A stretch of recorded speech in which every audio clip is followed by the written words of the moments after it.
8 times Chumlee played the sellers hard. Hey everyone, and welcome back to the screening. When compared to the rest of the Pawn Stars, Chumlee certainly isn't the best negotiator out there. But not all of his deals are a total train wreck. He's been in the business for long enough to learn a thing or two, especially about the items that he's passionate about. Chum is actually an expert when it comes to pinball machines, video games, and comic books, and deals usually go smoothly when customers show up with one of these items. That's when he really gets into the zone and proves to the world that he's not as incompetent and dumb as everyone thinks he is. Let's take a look at 8 times Chumlee played the sellers hard. Before we reveal the moments where Chum finally got a chance to shine, make sure to subscribe to our channel for more amazing videos about your favorite TV stars. I took a little bit of a hit, but I'm still okay. Vintage Spider-Man comic. Comic strip here. Wow. Oh, this brings back memories. Several high-profile celebrities appeared on Pawn Stars over the years, including the legendary Stan Lee. It wasn't one of his most memorable cameos, but it still made a huge impression on the fans of this reality show. The whole thing started off innocently with a regular customer coming into the store to sell one of his amazing Spider-Man comic strips. Chumlee was pretty impressed, especially after seeing the signatures of Marvel legends Stan Lee and John Romita. But he had to make sure that the comic isn't fake. He asked the seller to join him during the meeting with an expert, and the two were negotiating the price while waiting in the queue. The guy was asking for $10,000, but eventually settled for $5,000 before meeting Chumlee's source. It turned out his expert was none other than Stan Lee. He remembered the comic and confirmed that he was the one who signed it.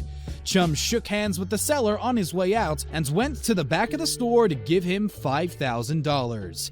Buying the comic for half the price probably felt great, but it was just the icing on the cake after meeting Stan Lee.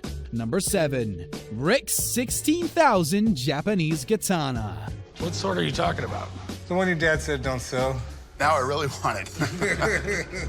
It's no secret that Rick Harrison is a big fan of Japanese swords, but so is the UFC president Dana White. He made a quick stop at the world-famous gold and silver pawn shop while looking for decorations for his weapon room. This happened around the same time when Rick was finally reunited with his favorite katana he sent to Japan over 2 years ago so it could be fully restored. Chum and Big Hoss were there when the sword arrived, and both were a bit disappointed to hear Rick saying it's not for sale. That didn't stop Chumlee from disobeying his orders once Dana White walked into the store. He was pretty desperate to impress the UFC president and offered him a katana that actually belongs to Rick. Chumlee was asking for $40,000 but agreed to sell it for $30,000 after White offered to spend another $30,000 for a bunch of other swords. They shook on it, but Rick was furious after hearing someone bought his favorite item from the store. He went out to confront the mysterious customer, but once he realized it was Dana White, he ended up selling him another traditional katana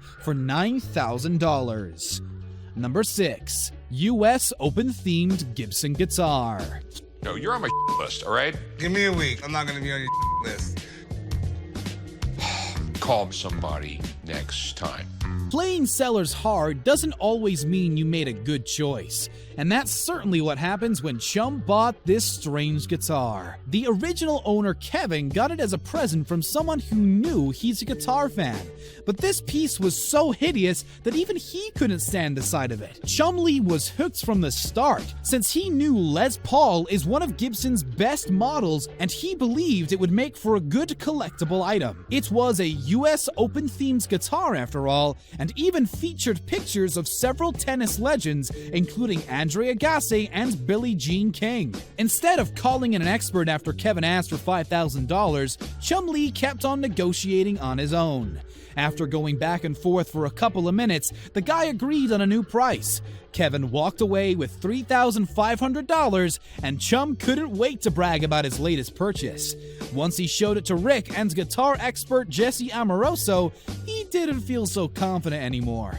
The big boss thought the instrument was hideous and came to the conclusion that they won't be able to sell it without losing money. Number 5. Super Mario statue. Give me a number I can work with, man. I'm trying to make a profit here. $750? It's way too much, bro. When Caesar walked into the world-famous gold and silver pawn shop with the Super Mario statue, he was most likely there to make his girlfriend happy. Unlike millions of fans of the classic video game, she wasn't so fond of this statue, so her bae decided to sell it. Chumlee was impressed by the item because he grew up with Mario and Luigi like the rest of 90s kids. Security guard Antoine was even more amazed by it, and he didn't even complain about carrying the heavy statue into the store. Despite his love for Nintendo, Chumlee couldn't tell how much it was actually going to be worth. He knew people building home theaters and game rooms would be happy to buy it, but didn't know how much money they'd be willing to cash out. Caesar asked for $1,000, but everyone in the room immediately knew that that's too much. Even Antoine intervened and said the statue has far too many scratches to be worth more than a couple hundred. Chumlee agreed it's not in great condition and offered $550 instead. Caesar couldn't say no to that and left the Mario statue behind. His girlfriend was probably pleased to hear he got rid of it after he took her out for a nice dinner to celebrate the sale. Number 4. Psycho TV Watch. No way, dude. You have the watch from Octopussy? Yep, What's cooler than wearing the same watch as James Bond? exactly. It's the original smartwatch. Psycho TV watches were all the rage back in the 80s, and one of them is even featured in the James Bond movie Octopussy, starring Roger Moore. When a guy named Jason visited the world's famous gold and silver pawn shop with this watch in hand, Chumlee couldn't hide his excitement. The original owner won it at a raffle at the jewelry store, but his parents weren't too crazy about it. He was about 10 at the time and only played with it a few times because they put it back in the box. That's probably why it stayed in such amazing condition, but Chumlee still didn't think it was worth as much as Jason wanted to get for it. He was asking for $800 in return. But it was obvious the Pawn Star wouldn't raise the white flag because he knew way too much about this item. He even mentioned selling the same kind of watch for $300 in the past, and paying more than that would be crazy. Jason tried to convince Chum that they're going to score more money on this one because it's in better condition, but he just wasn't buying it. At the end of the day, they settled for $175, and Chumlee was pretty pleased with that, especially since he was thinking about keeping the watch. Number 3. Babe Ruth MITT. I see them for $1,000, $1,500 on all kinds of different websites, but they're not selling for that price. I see these sell for $600 to $700. Babe Ruth went down in history as one of the greatest baseball players of all time. That's part of the reason why fans of the sport can't wait to get their hands on one of the collector's items that are connected to him in any shape or form. No wonder why the original owner of the Babe Ruth signature collection MITT hoped he'd get $1,000 when he opens the doors to the world-famous gold and silver pawn shop. He even did the research online and knew exactly how much money to ask for. But Chumlee proved to be a tough cookie to crack. He explained that the prices online tend to be misleading and people usually get less money than they're asking for. Buying it for around $1,000 would mean losing money, and that wasn't something Chum was prepared to do. The customer didn't make things any easier by refusing to admit how much he spent on the glove in the first place, but they eventually met halfway. The original owner walked away with $425 in his pocket, and Chumlee got a Babe Ruth signature collection glove in return. Number 2. Dennis Rodman jerseys. Dennis Rodman jerseys. They're all game worn. How did you get these? I was once married to Dennis. Whoa. When a lady walked into the store with a bunch of old Dennis Rodman jerseys, Chumlee was suspicious at first because he didn't know how she could have got them. It turns out she's an ex-wife of the famous NBA player and wanted to sell them so she could pay for her daughter's tuition. Since the jerseys had sentimental value and Rodman's original signature, Annie was hoping she'll get around $8,800 after selling them all. Chumlee came to the conclusion that that's quite a lot of money and decided to call in an expert. Jeremy Brown joined them and agreed they're worth a fortune, but not as much as Annie wanted. The estimated worth of the jerseys was around $6,500, and Rodman's ex was hoping that they're going to settle on that sum. Chum explains he won't be able to sell the jerseys in their current condition because he'd have to spend a lot of money on framing them as well. He offered $3,500, but Annie wasn't having it, and Chumlee wouldn't back down either.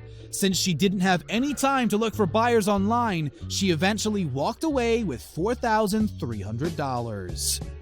Number 1. Victorian-era saw-handle pistols. When this gun aficionado showed up at the store with a pair of nickel-planted saw-handle pistols, he was hoping to walk away with $8,000 in his pockets. Chumlee wasn't ready to pay him nearly that much, because one quick glance at the pistols revealed that they're not in great condition. He noticed the barrels are rusty and a little bit damaged, but the seller described these imperfections as patina of age. Chumlee laughed it off and called Alex Cranmer to come in and share his opinion. Despite their rough shape, the Pawn Star was hoping the guns have some historical significance and needed an expert to confirm it. It turned out the pistols were made by Alexander Henry, the renowned gunmaker from the Victorian era. Chum couldn't hide his excitement after hearing the good news and felt even better when Cranmer said that they're worth less than the asking price. After going back and forth, the seller agreed to give them away for $3,300, and it turned out Chumlee made an amazing deal, since the pistols eventually sold for $42,000 at an auction in 2016. Make sure to subscribe to our channel for more amazing content, and don't forget to check out one of the other 2 videos on your screen.